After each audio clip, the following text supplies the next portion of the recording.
মেয়ে দেখতে এসে ছেলের কাকা বলল, এবার কাজের কথায় আসি, ছেলেকে কি কি দেবেন? মেয়ের বাবার মুখ সংকুচিত হয়ে গেল। মেয়ের জামাইবাবু বলল, আপনাদের কি কোনো দাবি আছে?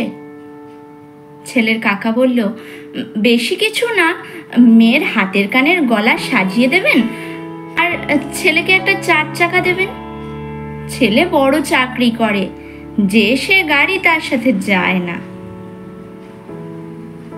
মেয়ের জামাইবাবু বলল, ছেলে এত বড় চাকরি করে, এত মান সম্মান, তাহলে মেয়ের বাড়িতে ভিক্ষে করে গাড়ি নিতে হবে কেন? কথাটা বলে জামাইবাবু হাসল। কথাটা ওনাদের যথেষ্টই গায়ে লাগলো। ছেলের বাবা যথেষ্টই ভড়কে গিয়ে মেয়ের বাবাকে বলল, বেয়াই মশাই, আপনিই বলুন, মেয়ের সাথে কি কি দেবেন? মেয়ের বাবা সূক্ষ্ম হেসে বলল, মেয়েকে বিয়ে দিচ্ছি, হাতের কানের গলা যথেষ্ট সাজিয়ে পাঠাবো, এটা বলার মতো কোনো কথা না। আর হ্যাঁ, মেয়ের জন্য আমার যথেষ্টই টাকা জমা রাখা আছে।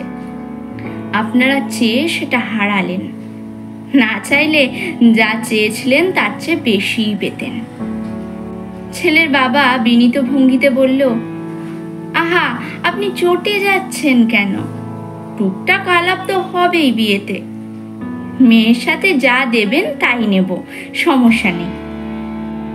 মেয়ের বাবা উঠে দাঁড়িয়ে গম্ভীর স্বরে বলল, মেয়ে তো দেবই না, পারলে যা খাইয়েছি সেটাও বের করে নিতাম। আমার মেয়ে ফেলনা নয় যে উপঢৌকন দিয়ে বিয়ে দিতে হবে।